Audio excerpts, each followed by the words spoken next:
أصلت عليك النبي محمد صلى الله عليك النبي محمد. السلام عليكم، نتمنى ان شاء الله تكونوا في احسن الاحوال. نشارك معكم طريقه قلي الكالامار. بسم الله.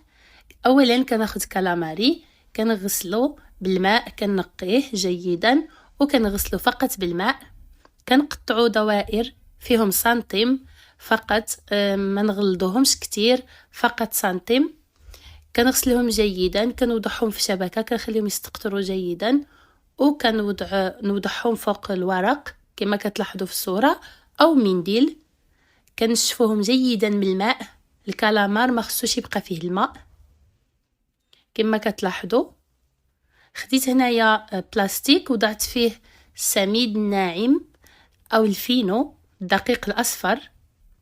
كنوضع الكالامار، دوائر نتاع الكالامار، شويه ديال الملحه فقط، وكنحرك حتى كتندمج الملحه. كنوضع الدوائر الكالامار فوق السميده الناعمه او الفينو، الدقيق الاصفر. كنحرك بهذه الطريقه. كنقفل على البلاستيك، كنجمع فيها الهواء وكنحرك بسرعه. هذه الطريقه سهله كما كتلاحظوا في الصوره.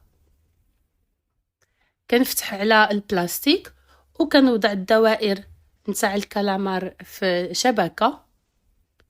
كنحيدوا هذاك الفائض نتاع الفينو او الدقيق الاصفر، السميد الناعم.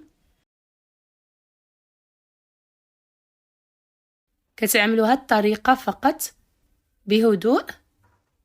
كنحافظوا على الشكل نتاع الدوائر نتاع الكالامار. عملت الزيت تسخن في المقلاة وكنقليو الكالامار. الزيت ضروري تكون سخونه ونار عاليه. كنقليو الدوائر نتاع الكالامار فقط 2 دقائق او 3، ما نطيبوهش كتير كيبقى فتي. وكنعملو هنايا فوق ورق النشاف وكنقدموه. كيجي رائع هاد الطريقه، ما نملؤوش المقلاة كتير كما كتلاحظوا. كياخذ هاد اللون الفاتح وكنقدموه. قدمت الاسماك الاخرى نفس الطريقه، وضعتهم في الفينو او الدقيق الاصفر وقليتهم على نار عاليه. كنقدمهم بهذه الطريقه. اتمنى ان شاء الله تجربوا طريقتي في الكالامار. نشكركم على المشاهده.